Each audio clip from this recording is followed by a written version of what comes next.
લક્ષ્ય ન્યૂઝ, એક નજર, એક લક્ષ્ય. ઉપલેટામાં માનવ સેવા ટ્રસ્ટ દ્વારા સર્વરોગ નિદાન કેમ્પનું આયોજન કરવામાં આવ્યું. રાજકોટ જિલ્લાના ઉપલેટામાં માનવ સેવા ટ્રસ્ટ અને રણછોડદાસ આશ્રમ દ્વારા સર્વરોગ નિદાન કેમ્પનું આયોજન કરવામાં આવ્યું, જેમાં રણછોડદાસ આશ્રમ ખાતે વિવિધ આંખના સર્જનો ડોક્ટરો દ્વારા આંખના દર્દીઓને તપાસવામાં આવ્યા. ત્યારબાદ દર્દીઓના ઓપરેશન માટે રાજકોટ મોકલવામાં આવ્યા. કેમ્પમાં આજના ભોજન પ્રસાદ તથા કેમ્પના મુખ્ય દાતા તરીકે હરેશભાઈ રણછોડભાઈ ગજેરાના હસ્તે કેમ્પ યોજાયો.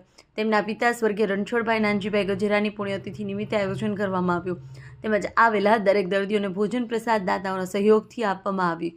આ કેમ્પમાં માનવ સેવા ટ્રસ્ટ અને સંકળાયેલા સભ્યો કેમ્પમાં ખાસ ઉપસ્થિત રહ્યા અને આ કેમ્પનું સંચાલન માનવ સેવા ટ્રસ્ટ અને ક્ષેત્રના સંસ્થાપક લાલજીભાઈ રાઠોડ, સંજયભાઈ માકડિયા, કેશુબાપા સિણોજિયા, અસ્મિતાબેન મુરાણી, રમેશભાઈ આહુજા, ધામેચા ખાસ ઉપસ્થિત રહ્યા હતા. આ કેમ્પને સફળ બનાવવા જહેમત ઉઠાવી. કેમ્પમાં માનવ સેવા ટ્રસ્ટ દ્વારા ઉપલેટા શહેરમાં 25 વર્ષથી વધુ સમયથી યોજવામાં આવે છે અને અન્ય સેવાકીય પ્રવૃત્તિ જેમ કે ગરીબોને અને એકલા જીવન ગુજારતા વ્યક્તિઓને ભોજન પહોંચાડવું, ઉનાળામાં છાસ વિતરણ, સર્વરોગ નિદાન કેમ્પ જેવી અનેક પ્રકારની સેવાઓ કરવામાં આવે છે. રિપોર્ટર અશીભાઈ આહિર, ઉપલેટા.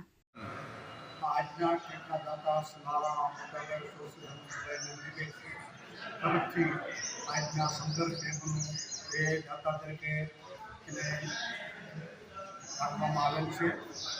મોટાભાઈ એ શિક્ષક હતા અને એની જીવન યાત્રા એ શિક્ષણ દ્વારા પૂરી થઈ. તો અમને આવી પ્રેરણા આપે એવો પ્રભુની પ્રાર્થના, સુગતના આત્માને શાંતિ આપે એવી અમે આશા કરીએ છીએ.